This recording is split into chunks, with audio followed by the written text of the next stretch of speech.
My parents died when I was a young boy. I lived in an orphanage, and at the orphanage is where I met a guy who ended up paying for me to go through college in the United States. And so in the US is where I met Carrie. After we got married, I was doing my clinical fellowship for speech pathology, and his friend called us and told us that they had 2 kids at the children's home who needed speech therapy. And he asked us to pray about moving back here to work with them. We did what every Christian would do when faced with a problem. We started to pray for God to raise up somebody else to go do this work. And so the more that we prayed, the Lord made it very clear that it was us that was meant to do this. And about 8 months later, we were on a plane coming to start what would turn out to be Hope Speaks.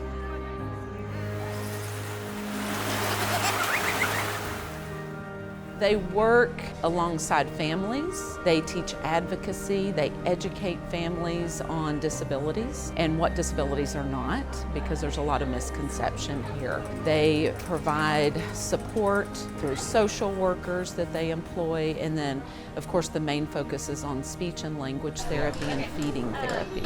You asked how old? We work in 13 locations around Kampala and Wakiso districts, and we have a 1-for-2 model that we started a few years back because we found that even families who could afford therapy services still didn't have access.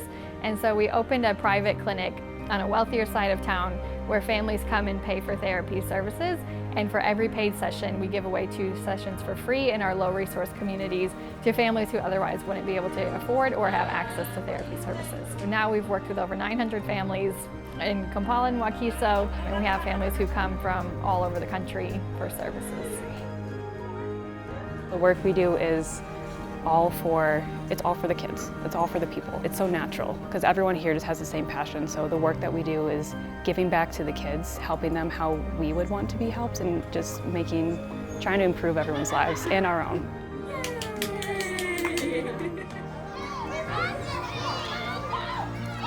There's always a place where you could work as an SLP in America, but there's a dire need of them here. Like in America, that kid's probably gonna get seen. If it's not by you, there's probably a place they could go where they would get seen by somebody. Here in Katanga and Kasokoso and Nansana and in all of Uganda, Hope Speaks speech therapists, they did 90 evaluations in a year, and we've surpassed that in a week and a half. But just like imagine the help that they would have if they had more SLPs here. You see drastic changes just by being seen once, and 1 30-minute time of reading a book to them, playing with the ball, like hearing their laughter. That gives a kid their voice back, and that's what's amazing. In order for the organization to be sustainable for them, they need volunteers to keep going because they don't have enough Ugandan SLPs here to run the organization, so they need US SLPs and SLP students to help kind of reach more people and help as many people in the slums and in the city as possible. Katanga's been one of my, honestly, a very special place to me. It's one of the slums here that Hope Speaks has their pop-up clinic here, and so they'll work here. This is where they do a lot of free work. All the moms and the families will come that are in the surrounding areas to get therapy and get evaluated and screened. We also will end up going into the slums and doing home visits as well to some of the moms that can't make their way out here, and so we'll go to their homes and do the same stuff that we're doing at the clinic here. And we're also here to just be a space of like community. Along with the children with disabilities, we also have a lot of the kids that live here, like the ones I have next to me. They come and they hang out, and so we blow a lot of bubbles. We just play a lot of fun little games. It's just a very bright place. I love this place. It's been fun. Yeah.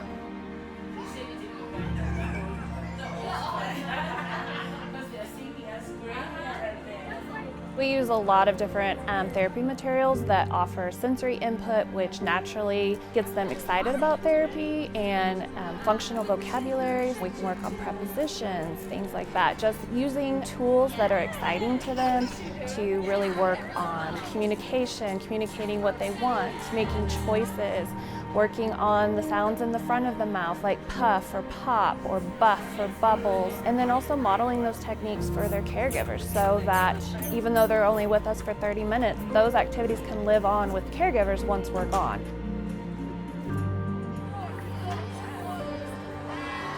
Many kids with cerebral palsy or challenges with cognition have difficulty operating items the typical way. We will adapt toys and everyday items for switch access. So if a child's main part of their body is using their foot to control something, we'll have switches where they can actually activate that toy or everyday item with their foot or with their head. I saw Safina on our first day in Katanga, and I remember thinking, okay, what am I going to do with Safina? And instantly she showed me what she could do, and using that toe, and that was just a good reminder, like never to judge a book by its cover. She has so much in there, and it's our job to help pull it out.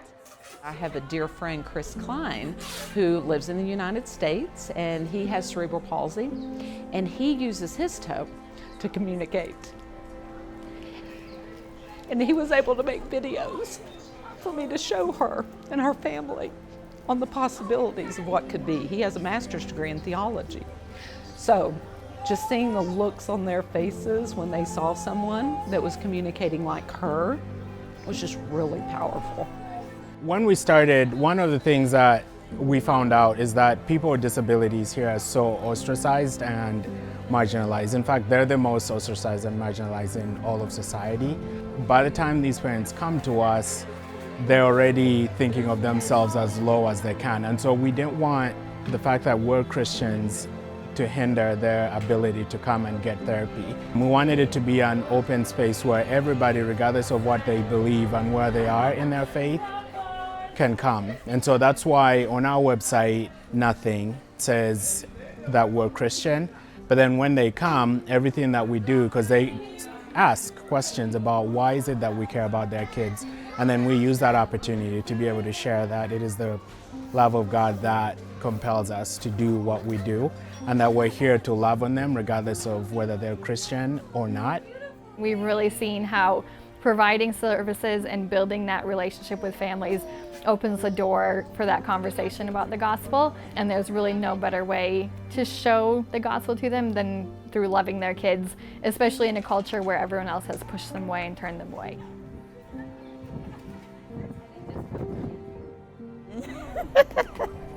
Newafuuka doctor si kibi.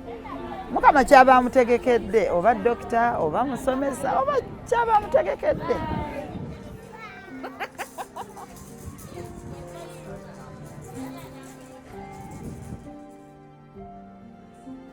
I feel like God is working everywhere here. He's in all the trees and all the rivers and all the lakes and all the people we see that try to flag us down to buy whatever they're selling on the side of the road.